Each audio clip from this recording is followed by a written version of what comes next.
ಏನಿಲ್ಲ, ಒಳ್ಳೆ ಹುಡುಗ. ಅವನು ಊರು ಕೊಳವಾರ. ಅವಲ್ಲೇ ಕೆಲಸ ಮಾಡ್ಕೊಂಡು ಕೂಲಿ ಕೆಲಸ ಮಾಡ್ಕೊಂಡಿರೋರು. ಅಪ್ಪ ಮಗ ಎಲ್ಲ ಕೂಲಿ ಕೆಲಸ ಮಾಡ್ಕೊಂಡಿರೋರು. ಏನೋ ಅನ್ಎಕ್ಸ್ಪೆಕ್ಟೆಡ್ ಆಗಿದೆ. ಒಳ್ಳೆ ಹುಡುಗ, ಮತ್ತು ಯಾವುದೇ ಬ್ಯಾಡ್ ಹ್ಯಾಬಿಟ್ ಇರಲಿಲ್ಲ. ಒಳ್ಳೆ ಡಿಗ್ರಿ ಮಾಡ್ಕೊಂಡಿದ್ದಾನೆ. ಅವನ ತಂಗಿಗೂ ಡಿಗ್ರಿ ಆಗಿದೆ, B.Ed ಆಗಿದೆ. ಊರಲ್ಲಿ ಒಳ್ಳೆ ಹೆಸರು ತಗೊಂಡಿದ್ದ. ನಾನು ಅಲ್ಲಿ ಗ್ರಾಮ ಪಂಚಾಯತಿ ಮೆಂಬರು, ಮಾಜಿ ಅಧ್ಯಕ್ಷರು. ನಾನು ಹಾಲಿ ಸದಸ್ಯರೀಗ. ನನ್ನ ಭಾಗದಕ್ಕೆ ಬರ್ತಾನೆ ಅವನು. ಯಾವುದೇ ಬ್ಯಾಡ್ ಹ್ಯಾಬಿಟ್ಟು ಅಥವಾ ಬೇರೆ ಏನಿಲ್ಲ, ಏನೋ ಮಿಸ್ಫೈರಿಂಗ್ ಆಗಿದೆ ಅಂತೇಳಿ ಅವನು ತಂದೆ ನಮಗೆ ವರ್ತಮಾನ ಹೇಳ್ದೆ, ಹೀಗಾಗಿದೆ ಅಂತೇಳಿ. ನಾವು ಬಂದ್ವಿ, ಸ್ಟೇಷನಿಗೆ ಬಂದ್ವಿ, ಅಲ್ಲಿ ಬಂದ್ವಿ, ಇಲ್ಲಿ ಬಂದ್ವಿ, ಶಿವಮೊಗ್ಗಕ್ಕೆ ಬಾಡಿ ತಗೊಂಡು ಬಂದ್ವಿ. ಈಗ ಅಂದರೆ ಟೋಟಲಿ ಬೇರೆ ಏನು ಅಂತ ಬೇರೆ ಘಟನೆ ನಡೆದಿದ್ದು ಅಥವಾ ಬೇರೆ ಹುಡುಗ ಆ ಕ್ಯಾರೆಕ್ಟಿನ ಹುಡುಗ ಅಲ್ಲ. ಅಲ್ಲಿ ಎಲ್ಲ ಒಳ್ಳೆ ಹೆಸರು ತಗೊಂಡಿದ್ದಾನೆ. ಅಕ್ಕಪಕ್ಕದಲ್ಲಿ ಎಲ್ಲರ ಹತ್ರನೂ ಚೆನ್ನಾಗಿದ್ದಾನೆ. ಬೇರೆ ಯಾರೋ ಕುಡ್ಕೊಂಡು ಅಥವಾ ಎಲ್ಲ ಇದು ಮಾಡೋಂಥ ಹುಡುಗ ಆದರೆ ನಾವು ಹೇಳ್ತಿರ್ಲಿಲ್ಲ. ಬಟ್ ಅಲ್ಲಿ ಒಳ್ಳೆ ಊರಲ್ಲಿ ಎಲ್ಲ ಯಾರನ್ನ ಕೇಳಿದ್ರೆ, ಈಗ ಯಾರು ಬಂದು ನೀವು ಹೋಗಿ ಕೇಳಿದ್ರೆ ಒಳ್ಳೆ ಹೆಸರು ತಗೊಂಡಿದ್ದಾನೆ. ಅದ್ರಾಗ ಎರಡು ಮಾತಿಲ್ಲ. ಬೆಸ್ಟು. ಏನಕ್ಕೆ ಶಿಕಾರಿಗೆ ಹೋಗಿದೆ ನಮಗೆ ಕರೆಕ್ಟಾಗಿ ಮಾಹಿತಿ ಇಲ್ಲ ಸರ್. ಜನರಲ್ ಆಗಿ ಗೊತ್ತಿರೋದು ಅಷ್ಟೇ. ನಮಗೆ ಮಾಹಿತಿ ಬಂತು, ಈಗ ಆಗಿದೆ, ಮಿಸ್ಫೈರ್ ಆಗಿದೆ ಅಂತ ಹೇಳಿದ್ರೆ ನಾವು ಬಂದ್ವಿ. ಕಟ್ಟೆ ಹಾಕ್ಲತ್ರ ಅಂತ. ಅವ್ರ ಮನೆಗೆ ಅಲ್ಲಿಗೆ 15 ಕಿಲೋಮೀಟರ್ ಆಗುತ್ತೆ ಸರ್. 15 ಕಿಲೋಮೀಟರ್. ಅವನ ಅಜ್ಜಿ ಮನೆಗೆ ಹೋಗಿದ್ದ. ಅವನಲ್ಲಿ ಹೋಗಿದ್ದು ಯಾರೋ ಅವನ ಜೊತೆ 3 ಜನ ಹುಡುಗರು ಹೋಗಿದ್ದಂತೆ. ಅವ್ರ ಹೆಸರು ನಂಗೆ ಕರೆಕ್ಟಾಗಿ ನೆನಪಿಲ್ಲ. ಜೊತೆಲಿ ಇವನು ಅವ್ರನ್ನ ಕರ್ಕೊಂಡು ಹೋಗಿದ್ದಾನೆ, ಬನ್ನಿ ಅಂತ ಕರೆದಿದ್ದಾರೆ. ಹುಡುಗರು ಹೋಗಿದ್ದಾರೆ. ಹೋದಾಗ ಅವನ ತಂದೆ ಹೇಳಿರೋದು, ಹೋದಾಗ ಆ ಹುಡುಗರು ಹೇಳಿರೋದು, ನಮ್ಮನ್ನ ಇಲ್ಲಿ ನಿಲ್ಲಿಸಿ ಹೋದ. ನಾವು ಇಲ್ಲೇ ನಿಂತ್ಕೊಳ್ಳಿ, ನಮ್ಮ ಒಂಚೂರು ಇಲ್ಲೆಲ್ಲ ಸುತ್ತಾಡ್ಕೆ ಬರ್ತೀನಿ ಅಂತ ಹೇಳ್ದೆ.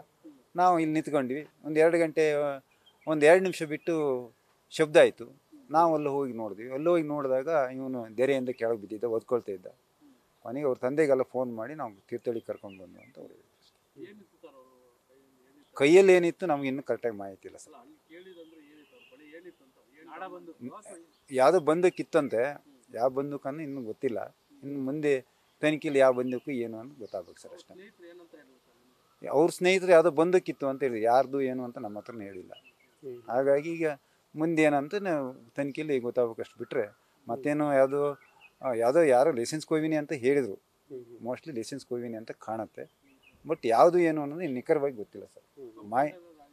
ಸರ್ ಕಂಪ್ಲೇಂಟ್ ಆಗಿದೆ.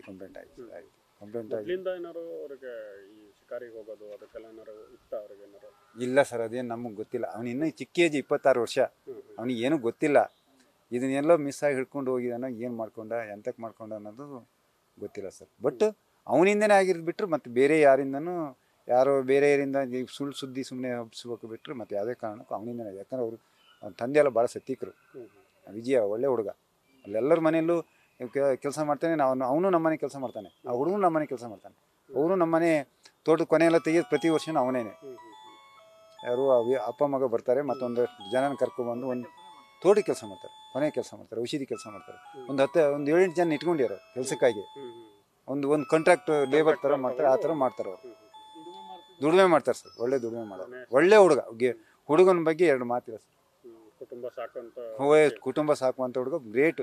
ಯಾವ ಬ್ಯಾಡ್ ಹ್ಯಾಬಿಟ್ ಯಾವುದಿಲ್ಲ ಸರ್. ನಾನೇ ಹೇಳ್ತೀನಿ, ಯಾವ ಬ್ಯಾಡ್ ಹ್ಯಾಬಿಟ್ ಏನೂ ಕೇಳಬೇಡ್ರಿ. ನೀವು ಬಂದು ಈಗ ಮಾಧ್ಯಮದವ್ರು ಬಂದು ನೀವು ಬಂದು ಕೇಳಿದ್ರು ಅವ್ರಲ್ಲಿ ಇಡೀ ಊರೇ ಹೇಳ್ತದೆ, ಅವ್ನು ಪರವಾಗಿ ಹೇಳ್ತದೆ ಒಳ್ಳೆ ಹುಡುಗ ಅಂತ. ಇದು ಹೆಂಗೆ ಮಾಡ್ಕೊಂಡ ಅನ್ನೋದೇ ನಮಗೆ ಆಶ್ಚರ್ಯ ಅನಿಸ್ತದೆ ಸರ್ ಅಷ್ಟೇ. ಏನು ಕಾಡ್ಪೇಣ ಏನು ಸಿಗ್ತವೆ ಏನು ಗೊತ್ತಿರ್ತದೆ. ಅವ್ರಿಗೆ ಗೊತ್ತಿರುತ್ತೆ, ಹೋಗೋರಿಗೆ ಗೊತ್ತಿರುತ್ತೆ. ಜನರಲ್ ಆಗಿ ಏನಾರು ಹಿಂದಿ ಏನಾರು ಶಿಕಾರಿಗೆ ಅಂತ ಹೋಗಿರ್ತಾನೆ ನನ್ನ ಅಂದಾಜು. ಆ ಥರ ಆಗಿರ್ಬೋದು ಅಂತ ಊಹೆ ಅಷ್ಟೇ. ನಮಗೂ ಗೊತ್ತಿಲ್ಲ ಅವ್ನು ಏನು ಮಾಡ್ತಾನೆ, ಏನಕ್ಕಾಗಿ ಹೋಗಿದ್ದೆ, ಯಾವ ಶಿಕಾರಿಗೆ ಹೋಗಿದ್ದೆ ನಮಗೂ ಗೊತ್ತಿಲ್ಲ. ನಮಗೆ ಯಾವುದೇ ಮಾಹಿತಿ ಇಲ್ಲ. ನ್ಯೂಸ್ ಫಸ್ಟ್, ನಿರ್ಭೀತಿಯಿಂದ ನಿಮ್ಮ ಪರವಾಗಿ.